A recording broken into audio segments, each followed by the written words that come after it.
Hi, I'm Alex, and this is the Lenovo Yoga Tab 10. It's a mid-range tablet from Lenovo, and they've taken a bit of an interesting route with this one. Instead of focusing on doing things like having a faster processor, smoother UI, better resolution, that kind of thing, they've actually gone for extending battery life and having a sort of unique, interesting form factor to make it a bit more useful. It's got a quad-core 1.2 gigahertz processor, only 1 gigs of RAM. There's not too much going on the screen. It's a 1280 by 800 resolution, which is pretty poor compared to some of the other ones in the market. It's only running Android 4.2, which is 2 versions behind the current standard, and it does have 3G but not 4G connectivity. Now that I've said that, this is actually a pretty good tablet, and I'll tell you why. Lenovo's gone in a bit of a different direction, and this actually has double the battery life of most tablets. There has been no single day where we've pushed this as hard as we could and had it run out of battery by the end of the day. It's absolutely fantastic.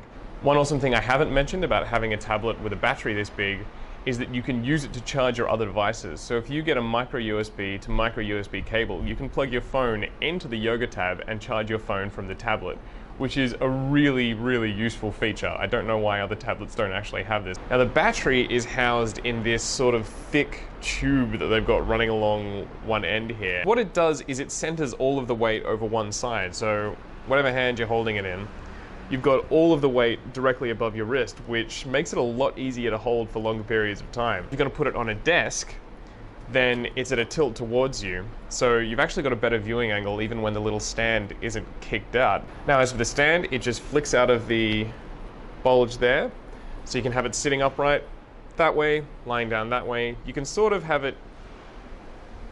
Now, that kind of stuff comes at a sacrifice. So like I mentioned, it's got a quad-core 1.2 gig CPU and only a gig of RAM, which means that it's a pretty slow device. Loading web pages even can take quite a while if they're a bit flash heavy or something like that. The screen is only 1280 by 800. It's a pretty poor resolution. Watching HD video on this thing is not particularly enjoyable. You're not going to get that kind of really crisp wow factor that you get from a lot of the tablets coming out these days.